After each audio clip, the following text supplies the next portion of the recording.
Hey everybody, Edo here, and I am here with Keith Matejka, and we are going to be talking about asymmetric games. Oh yeah, and asymmetric game design in particular. Right. It's hard to say. I rarely hear somebody who's like, "I hate asymmetric games." Yeah, I think. It's like it adds such a cool thing to any kind of game. It gives the player like such an identity that's different than the other players, which I think is a cool feeling when you play games. And I can't think of anybody saying, I don't like that. I wish everything was the same. No. I think lots of people like asymmetric games.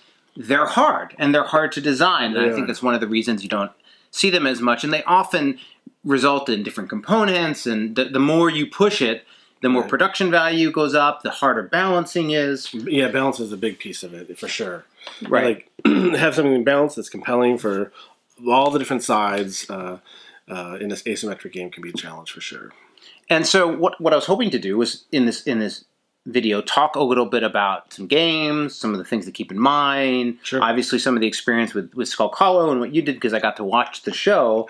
But other games and other ways of approaching it. So first, in terms of just asymmetric games, like, what are some that you really like? Yeah, my favorite game of all time is War of the Ring, which is like super asymmetrical game in terms of one it's the classic Frodo and his crew versus Saruman and Sauron and all that stuff. So there's some really cool asymmetrical pieces in that game where both players get to roll dice, which are going to give them different actions.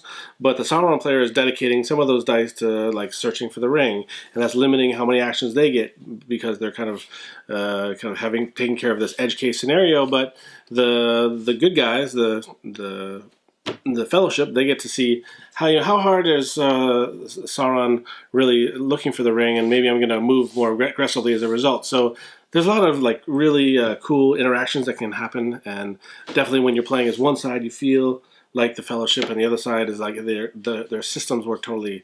They're similar systems, but they're different enough to make it feel unique. And that's where there's an interesting line, because an asymmetric game I love is like top 3 games period for me is Lord of the Rings: The Confrontation. Right. And that game has a pretty standard setup, pretty standard rules, and it's really the victory conditions and character abilities and a couple card nuances that split it, but it's a game that is a little bit more limited in how different it is. Or another one that comes to mind is Raptor. Super different units and the way they move, but we're both looking at a hand of 1 through 9 or whatever it is and playing it. And so these are games that don't necessarily pull the components or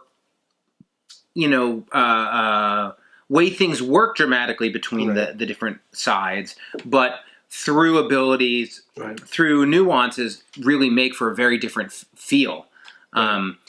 I mean, you could take a look at something like Vast. Where I was actually, That's the example in which everything deviates, right? Everybody's systems all work pretty differently, right? And Vast is at a point in an asymmetric game where you you don't actually know how to play the other players, right? Like, so there's this line where you're like, oh, we're both playing, but like I sort of understand the rules and how you're supposed to play. I might not know a nuance of your character stuff, but it's different, right? And I mean, Vast really is that example of you're like way out here where you're like, hey, we're all going to have to take turns reading the rules because they all read differently. Right. And this is, I think, asymmetric in the context we're talking about is different than saying, hey, everyone's going to get a different roll. Or, hey, everyone's going to get a different victory condition, right? Like, if you think about, a game like what's the zombie game by Gilmore? Night. I can't remember the name of it. Not Zombicide. No. Just the one where one player has the secret agenda of like destroying the colony. Oh, Dead of Winter. Dead of Winter. And so like, is that asymmetric? I mean, they have a different sort of play perspective, but they're not really all the way out there. And so I think that's some of the challenges when you're talking about it in the case of like, are you going to put it on the side of the box or the review? But I think in the context of like, here are some tips and tricks to doing asymmetric design. I think we can say, you know, the more consistent your systems are between all the players, Right. the less challenging it is, right? Right. Like, and so I mean, we can just jump into some of that. Yeah, for sure. Depending on how asymmetrical you want to be, but one of the ways that like this game, Skulk Hollow, or the War of the Ring, or even your confrontation game, in which the core of the game is there, and both sides share that. But then there's like a lot of different things in addition to the core that makes the two sides feel different, right? For like in this game, both players are playing cards to move, or both players are playing cards to take actions, but there's not like over here I play cards to play actions, and you over there you roll dice to do actions or something. Weird like that. No, I agree. And then these are sort of dual purpose cards, so you have a top action and a bottom action, and you can choose one or the other. And it either is a movement that's a specific movement or ability. So this is the Fox player, but if I go and I get Grack, you'll see some of these cards, have similar but different. So how does a card work? Well, it's got two options and you pick one, right? So that's a basic. Where going to Skulk Hollow for a second, what really stands out to me about this game in that spectrum of like Vast all the way over here and maybe Confrontations all the way over here, is this one is very specifically this idea that one player is playing as a group of these foxes, and they, you have the fox units, and there's you summon them onto the board, so you have you're a many. Right. It's interesting. The more we talk about this game, the more there's a lot of similarities to War of the Ring, which is one of my favorite games, which makes sense. It's like that's one of the things that you find when you design games. It's like I play a lot of games, and inspired by War of the Ring. Right. There's all of your favorite games start to seep into all your designs sometimes, like accidentally. But yeah, dual use cards, multiple units versus less units. Like the number of units you have is different. So yeah, cool. And one of the things that came out of that, I think, in pulling it together, and I think this might be a little disjunct as we walk through everything, but so everyone has these dual purpose cards, but as in terms of the fox units, you have a number of different foxes and bringing them into play, and not just having them on the board and sort of thinking about that. Emerge this idea that foxes have character cards, right? And these character cards represent their hit points and their abilities. They're actually aligned to a specific unit. So this is the cross. There it is. This is this unit. And this is in your hand, but then this is played to the table to summon the unit. Right. So none of the monsters, none of the guardians, and this is a head-to-head, two-player asymmetric game. One player is the many, and the other is one of these monsters. Right. And so with the Foxen, we added this concept of being able to summon the unit, right? And that is distinct from the other side. Right. The other side, your dude's on the board, and when he's on there until he's defeated. Right. Whereas in the foxes are different. They get summoned and they can be exhausted and they can come back out again later down the road. So as a player, I have to learn. I know how these dual use cards is, but now you have this thing that's totally unique to you, which is summoning lots of units, and each of the unit has its own special ability, and that's like your army. And for what it's worth, you're playing sort of like Confrontations. Exactly. My favorite game. Right. One side is the Foxen side, the other is the Layer side, and it's a diamond between the players, and you're moving in. Right. I love that because it's it's pushing the decision. The front is the widest area, right, from the home bases. So when you start in the home base, you have no option. If you're going to move, you have to move towards the opponent. Right. And there's not that many games that have a board at a 45 like that. So except for some awesome games like Confrontation. Confrontation is the only one I can think of. So I was excited to do that. And so then I think one of the interesting things here is how on the creature side, the guardian side, there's this. All the guardians are single units, though Tanthos, the tentacle beast, has a bunch of tentacles. But these are represented in a couple different ways. So one, you have the big unit that's on the board, but the unit is also represented by the character, which is a map. So this is like Shadow of the Colossus. You jump onto the unit, and you're like taking out his arms. And so the foxes actually travel around. Right. And so this opened up all these areas where not only is it asymmetric from... and this is where it gets complicated, but asymmetric from the foxes. Right. But it makes them all dramatically different from each other as guardians. Right. So they all have their own level progression and map, and whether it has choke points and how they works is really important. And then they all have their own unique abilities. Right. Grak can't hurt anyone on him, but he can take them and throw them down to the map and then swing his hammer, whereas a different character can shock the people on him and stuff like that. So you have him, but then you just have the special abilities. So every monster has its own set of special abilities, which means they all have their own unique deck of cards as well. Yeah. So, but the deck, they're all unique, but they work the same. And, Rapture can fly and all that kind of stuff. So in your mind, when you're going through this, right, getting to things that's not just like, hey, let's talk about Skulk Hollow, but like, hey, let's talk about the process. Right. Where do you start with something like this, right? Yeah. Well, let me say this. I've done asymmetric stuff, both in terms of maps and layers and levels and players, more in video games than actual board games. But oftentimes, a lot of it starts with that, like, here's the baseline, and let's pump something up and pump something down and try to keep that medium. I think that's where a lot of people start, but there's a certain challenge there that you don't ever get that asymmetric, right? So with that sort of said, take us through how you did with Skulk Hollow. Yeah, so like just talking about asymmetrical stuff in the past. So like role player, every class has a specific power, which is kind of where the asymmetry is in that game. And in that game, it was built in as to be a very minor piece of the game, where it's like if you take a game, whenever you have player powers, then you're starting to create asymmetry to some degree. Right. And you take a game like Pandemic, where like your power is super important to what you're doing. Like if you're the medic and you're not like using your power, then you're probably going to lose. Whereas in like role player is very like, hey, here's an extra little bonus thing you can do, but you can totally ignore it and still play. Whereas in this game, kind of started as we're starting at base one as being asymmetrical in terms of the players and then the monsters or the guardians. So like you mentioned, oftentimes I started with a base. So it's like you just worry about one creature. You don't worry about, right, we've got 4 that we've been working on. And it was Grak, right? And Grak was the first guy we worked on, and that's the guy that you focus on, that guy and get him in a solid place, and you try to keep him as simple as possible. Right. So he's the oaf. Right. He's got the basic hit points. Right. He's actually more asymmetrical than the other guys to the foxes, because there's a system of power in this game that allows you to kind of forego your action this turn to have a more flexible action on a future turn. And the foxes have that power for sure. Not all of their units do, which is another asymmetrical unit piece of the game.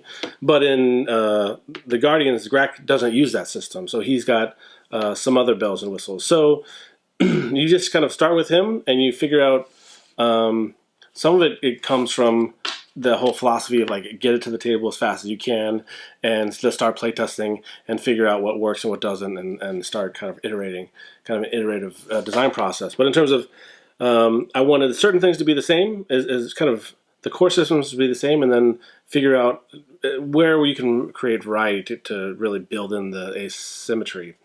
So you've got the separate units on this side. The idea of like every time I play a card on the fox side, I can move 1 unit, and he's doing the same thing. Some of the important details at the beginning was like, well, if the foxes are going to have more units, they're probably going to need more actions every turn than the guardians are. So the guardians have usually less actions than the heroes do, even though they have to split them across multiple units. But having multiple units allows you more flexibility on the fox side. A lot of the powers on the guardian side are, significantly more powerful than, especially since he's got 13 hit points technically. Is it 11? I think it's 11. 11 hit points technically, and each one of these guys have between 1 and 3.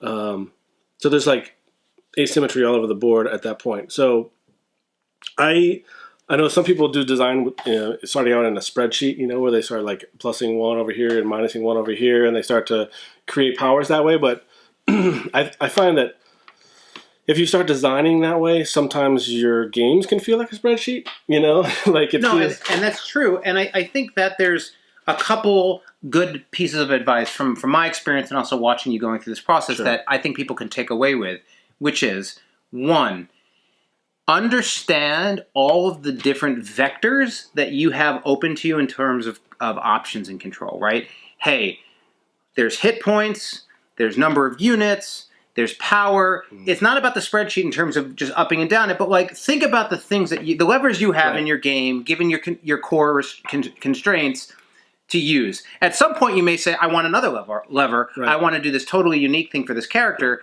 and add it in. But at least you know, like, all right, well, action points. Action points is a place where we can go up or down, and this is what it means to the game to have this dynamic. Right. So, and, like I call them design knobs. You know, it's like I want to know what knobs I have to turn to try to one, balance the game, and also to try to make things like feel different, right? And that's kind of what you're talking about, I think. And the other thing, which I think is super powerful and very anti-spreadsheet, and it's where I often start, and actually I think in many ways at some point in the process you did, was really having a core thematic vibe, aesthetic for what you want playing that character to be, right? Right.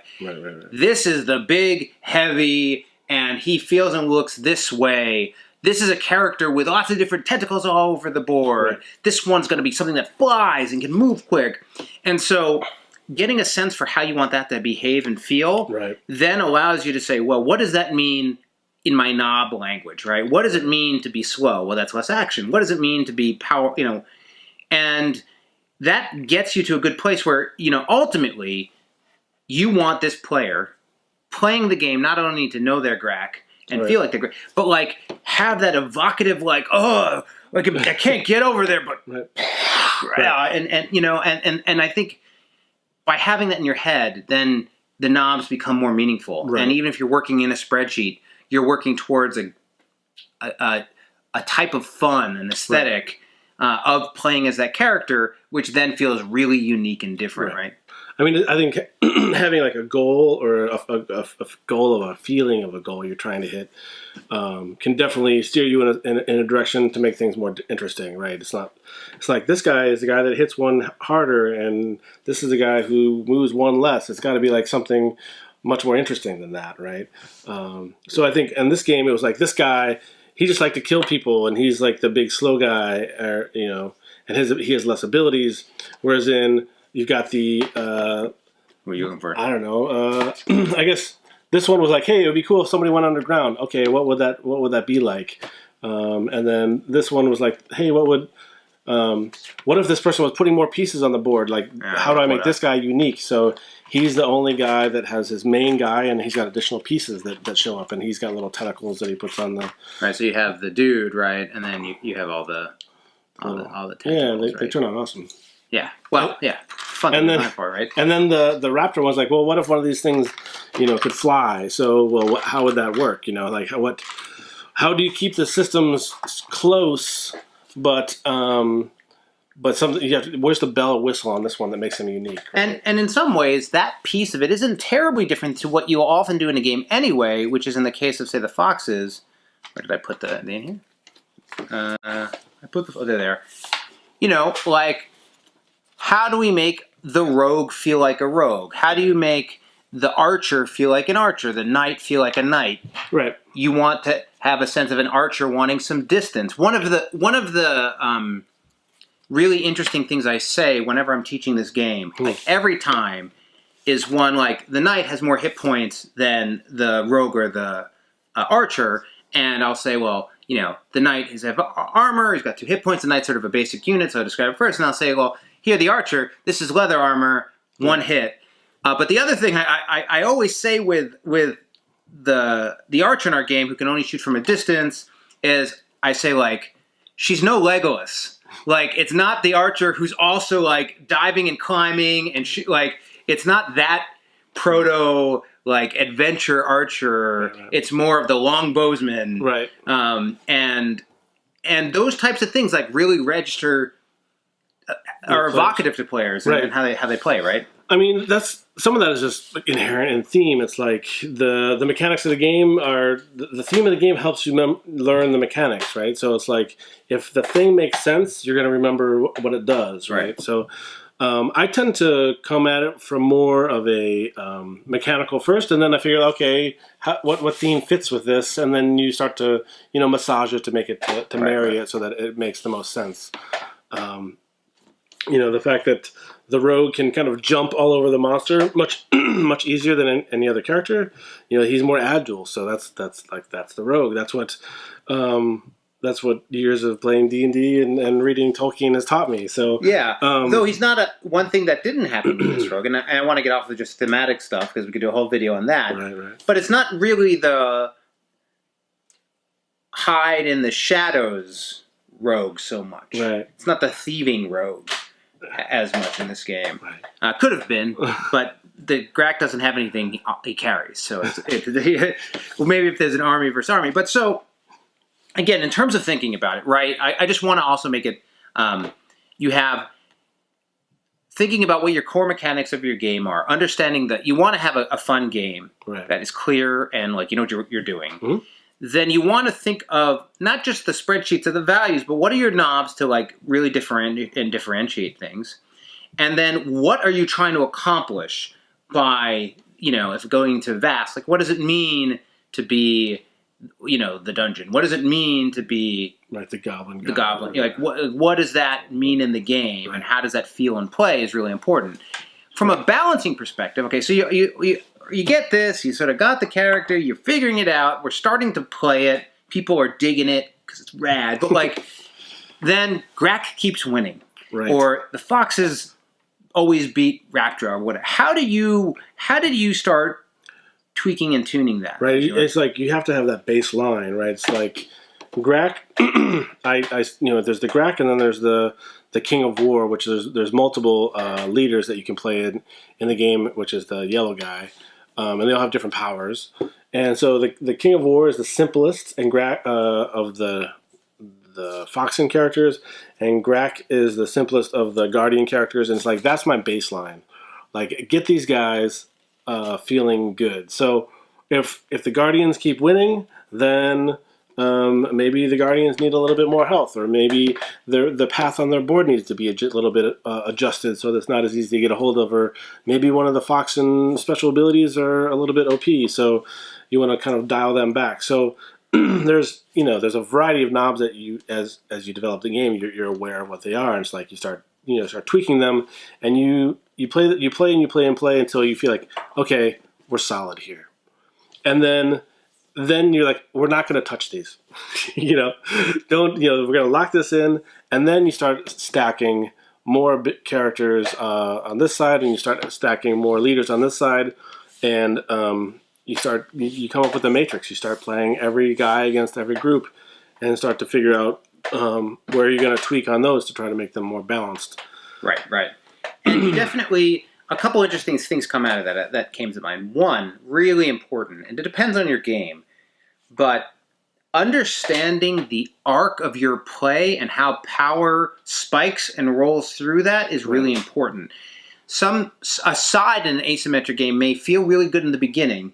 It's if you play League of Legends or whatever video games, but there might be places where somebody's weak in the beginning but stronger later. Right. And the weak player in the beginning just needs to know how to manage that situation to then be stronger later. Right. Or somebody strong in the beginning needs to leverage it to get rolling so that when it's later, they've already won, right? Right. And so understanding and thinking about that from the perspective of a game like this is saying, well, it's not that necessary at every moment it has to be perfectly balanced. Right. There might be places where early on the Foxes feel like they're knocking Grak out, but Grak has this thing at the end where he rages out when he's near death and he's super powerful. Right. So looking at those power spikes and how they relate to the progression of the game, depending on your game, I think is pretty important.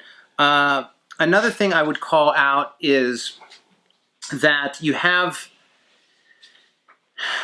different players play in different ways. I think one of the challenges, as we've seen in a game that's strategic but not quite perfect, and this isn't just dice rolling, right? It's a balance, right? And you do have the idea that player might be better than another player, right? That's for and sure. Win because they're better. And right. It's kind of like this, having a noob sitting down with a grandmaster at chess. It's we all know who's going to win. Yeah. You know. And so there's I guess there are curves you need to pay attention to. Right. Like so, curves in terms of the progression of the game, curves in terms of the skills of the players that can throw off your testing, that can throw off or skills / knowledge of game. Like there's skill and game knowledge is another one that you need to pay attention to, as well as oftentimes, and it comes up in this game, is like natural counters. So like in this game, you have to pick the monster, and then you can pick the hero, and certain heroes on the nobles on the Foxen side are better suited for others, and require different tactical play as you're playing. So it's sort of like I keep losing, and it's like, well, yeah, because you keep attacking that monster like it's Grak, but it's not Grak, it's Raptra, so you need to go wide, or it's going to pick you off every time. And so it becomes very difficult to balance. You can have a perfect system balanced with your one play group. But then as you start playing with other people and in other combinations, they play differently. Yeah, it plays differently. So how do you handle that? I think it's just playing with a lot of different people. It's just having a large sample size for playtesters and stuff, and it was really interesting. We were playtesting this at PAX, and we watched basically 3 sets of 3 people playing it for 4 days straight, and nonstop. I mean, that was I think we got 300 emails from the amount of people that played it. And it was really cool to see how different people play the game. It's like. Especially like different skill levels, but both different experience levels with board games in general as well. It's like people who've played a lot of kind of combo or even more tactical games, would come up with some interesting combos right off the gate, and they do like a lot of hand management stuff. Whereas in other players weren't doing as much of that kind of work, and they were trying to do different things. It was interesting. One of the things about this game is that each monster has 2 different win conditions. Both they can kill the big leader on the Fox side, or they've got a separate one that's unique to them, which is fun because one that it's unique, that makes it fun, and also kind of builds is kind of attached to the abilities of the character as well. And you see this kind of the Fox's players trying to defeat the enemy this way, and the Guardian starts defending, and then they can kind of make a quick switch to the other victory point condition and kind of push the game in a different direction, which I think is interesting. And a particular challenge to this type of game with victory conditions that can be achieved in a turn. This is Skulk Hollow plays a little bit more like chess. I mean, it's not like chess, but it has that thing where you can have that meaty, thoughtful 30-minute back and forth play, really jockeying, or you could have the you thought I was done to do that, but you didn't see that. Clam, I got your king, right? And then it's like I just lost, like checkmate, like what? And that's part of what we were going for with this game. But it is, again, it's something you got to work through and balancing. And I think the last thing, because we've gone along, the last thing I think that's really important to recognize, and I feel strongly. I don't know if you feel differently. We'll see. There's this idea.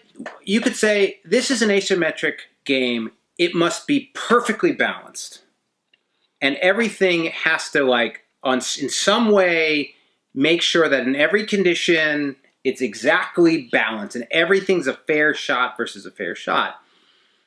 I found that there's a little wiggle room in there, in my opinion. I think there's some space where you can say no, this is an advantage position, and this player would have to sort of outplay in a couple places. And hey, I think if you just the more asymmetric you want to be, the more you have to be willing to say dynamics are going to be produced, and it's how players who manage that and think through it react to it. It's not simply over the course of the game did you get your 3 points of advantage. You know what I mean? That's how I feel. I feel like there's actually a band in there that allows for really dynamic and interesting play that you want to keep at the expense of perfecting the spreadsheet equality. Yeah, I mean, I think when you're sitting, anytime you have an asymmetrical game, there's got to be some kind of wiggle room there. I think, and there's so many variables at that point. It's just whether it's the type of player versus the powers, or the combination of the situational elements of the game. The randomness of the card draw versus a die roll in another game. It's like, I don't know if you're ever going to achieve. And we're back. So, as it would turn out, we had that fantastic conversation, and the last little bit, about the last 3 minutes. The best part, actually. The best part, actually didn't record. Right. So, just to close it out, because it was basically the end of the chat anyway. Yeah. I had just asked you, I had stipulated that actually perfect balance wasn't necessarily what you wanted, that there needed to be some wiggle room in there. Yeah, I just think it's maybe an unachievable goal, honestly, in terms of like having an asymmetrical game being like 100% balanced, right? So, and I think that's okay, and that's part of what makes them fun. So that's cool. Yeah, and I sort of, I think, responded to that with like, and I actually think having that little wiggle room also allows for more interesting and dynamic things to happen. But we did some awesome close, kicked some good jokes. It was like, if you missed it. But honestly, asymmetric games are awesome. They're lots of fun. There's always the spreadsheet approach, but if you think about it, you think about, what are your core mechanics? I might have said this already if I didn't or didn't, but what are your core mechanics? I don't remember. Right. What are your core mechanics? What are your knobs going to be? What are the aesthetics you're trying to accomplish with each of the characters? And then, as you're balancing and tuning, you should be thinking about how being balanced and connected, but how the play progression goes over the course of the game, player skill sets, and just getting that balance in terms of what you want to accomplish, right? Sure, yeah. So I don't think we put everything away. I'm not wearing the same shirt, but it has been a blast working on Skulk Hollow, and certainly if you want to check that out, that is fantastic too. It is going to be on Kickstarter on October 23rd. But go ahead. So says the publisher. So says the publisher. That's the target. But really, it's just have fun, make some asymmetric games. I want to play them. I know he wants to play them. For sure. And it's exciting stuff. So it might not have been perfect, but I think that was basically what we said at the end, perhaps. That works. All right, and a big thank you for watching. Thanks. Bye. Hey everybody, Edo here, and thanks for watching Gaming with Edo. Reviews over here on this playlist, League and Insider videos over here on this one. Subscribe, share, all that good stuff. But most importantly, play some great games. Thanks.